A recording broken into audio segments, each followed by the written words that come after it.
Welcome once again to Freedom Friday. Students of history know that the NeoBabylonian Empire, led by their king, Nebuchadnezzar, captured Jerusalem in 597 BC, burned down the city, and led its inhabitants away to Babylon. Biblical history says this was to fulfill the judgment of Yahweh. But did you know? Over 450 years before Nebuchadnezzar, an African king was used by God to bring judgment upon the city of David. Shishak, identified historically as Shishak I, founder of Egypt's 22nd dynasty, is one of the pharaohs, one of the very few pharaohs whose actions are explicitly recorded in scripture and attested by history. His appearance marks a major turning point in Israel's monarchy and even shaped the story of redemption.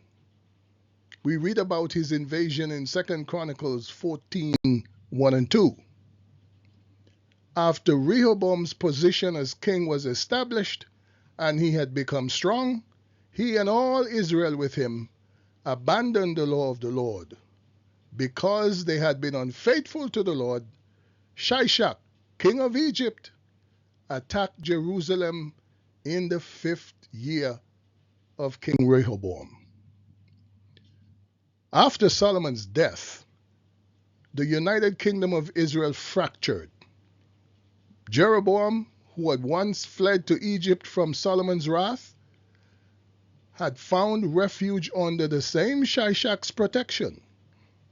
He was now king of the northern kingdom of Israel, while Rehoboam, Solomon's son, was king of the southern kingdom of Judah. 5 years after Rehoboam ascended the throne of Judah, the biblical narrative says Shishak invaded Judah with a formidable force. 2 Chronicles 12 tells us about it, verses 3 and 4. With 1,200 chariots and 60,000 horsemen and innumerable troops of Libyans, Sukkites, and Cushites that came with him from Egypt. He captured the fortified cities of Judah and came as far as Jerusalem. So Shishak became the first conqueror of Jerusalem after the greatness of David and Solomon. The one major difference between Nebuchadnezzar and Shishak was that the African never destroyed Jerusalem. The African king never destroyed Jerusalem. He plundered the city, but he left it intact. The scripture says that Rehoboam repented, and therefore God saved the city. At the same time, sparing the city is consistent with the attitude of many black kings of history who often preferred to spare lives rather than destroy them. Shishak plundered the treasures that symbolized Yahweh's covenant with his people. He took the shields of gold that Solomon had made. He took the vast wealth that was stored in Yahweh's temple. He took the riches from the royal palace. The loss of the sacred shields, replaced later by Rehoboam with some bronze ones, symbolized the decline of Israel's glory. A kingdom once radiant under Solomon now lived under the shame of imitation splendor. But according to biblical history, Shishak was more than a political aggressor. He functioned as an instrument of divine judgment.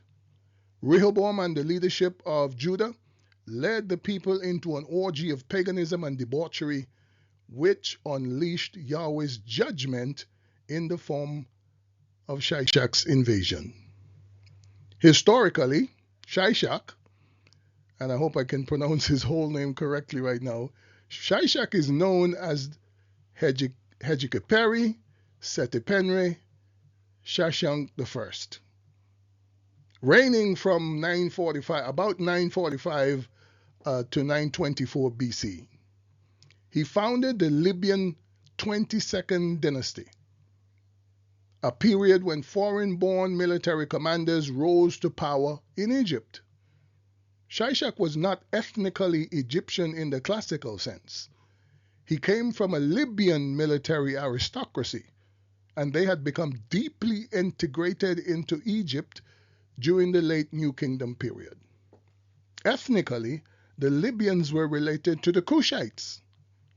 The Europeans called them Moors, while the Arabs identified them as Berbers. Robin Walker writes, "The term Libyan appears from time to time in the ancient literature of the Europeans. It can describe the North Africans west of Egypt, but can also have a bigger meaning. It can, in certain contexts, refer to the entire African continent. It is certain, however," he writes, "that the Libyans were ethnically related to the Ethiopians, as the Roman Emperor Julian explained in the 14th century. So, although not ethnically Egyptian, Shishak was a black African pharaoh. His invasion of Judah is well attested in history and archaeology. At Karnak, for example, the great religious temple complex dedicated to the worship of Amun, whose ruins are still standing in Egypt, Shishak has left a record carved in stone right there, celebrating his campaign into Judah and Israel. This relief depicts Shishak towering over bound captives. It lists more than 150 towns and regions that he conquered or subjugated, and it includes cities from both the northern kingdom of Israel and the southern kingdom of Judah. It confirms a sweeping military campaign in the exact era the Bible describes it. Interestingly, Jerusalem is not explicitly named in the list of cities he destroyed. That is consistent with the biblical narrative that Shishak carried away the temple treasures rather than burning the city. Archaeology and scripture thus align perfectly. Shishak launched a massive campaign into Palestine and weakened the young, divided Hebrew states.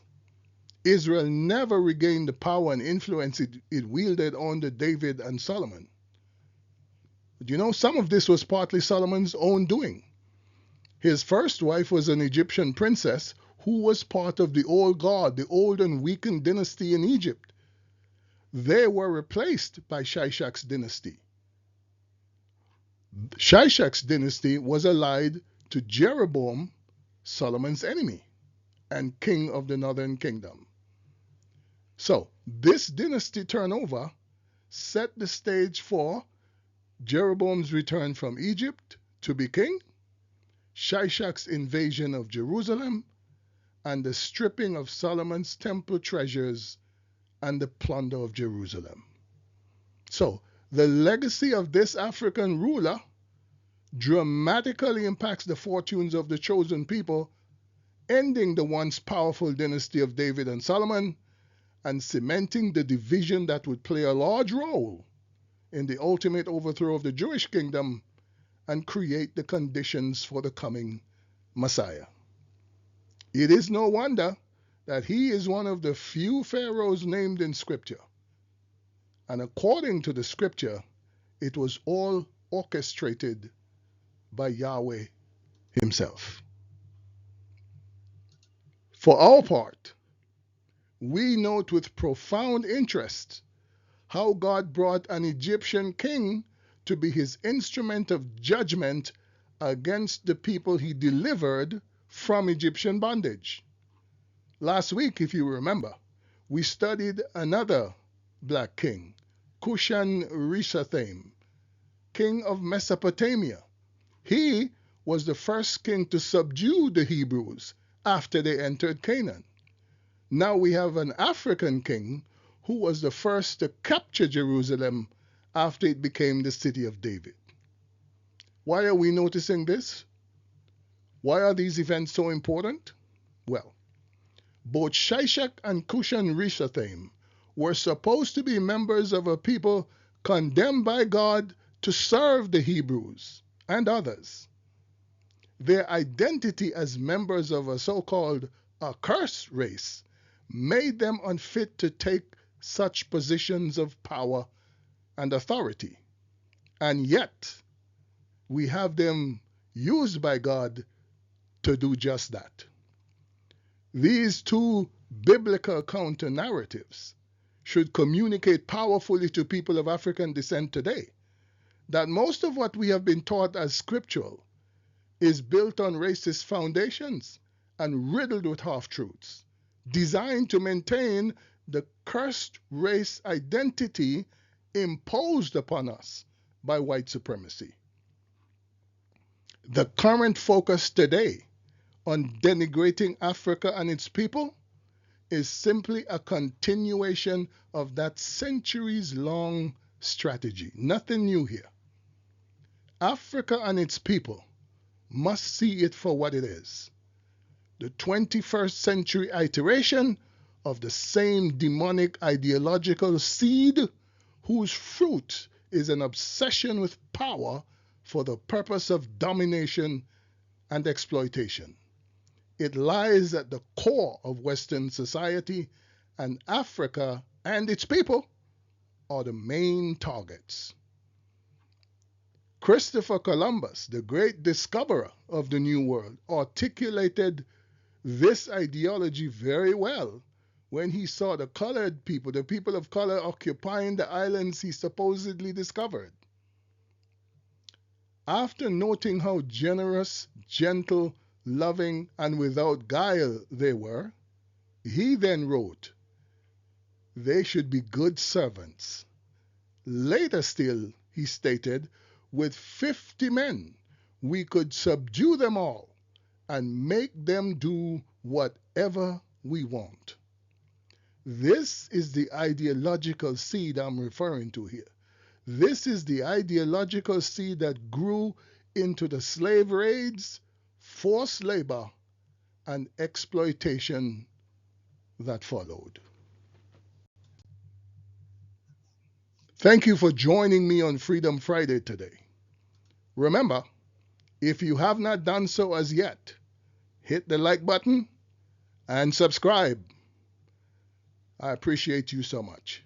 Until next week then, we'll continue on this theme. Walk good, stay alert, and most of all, stay free.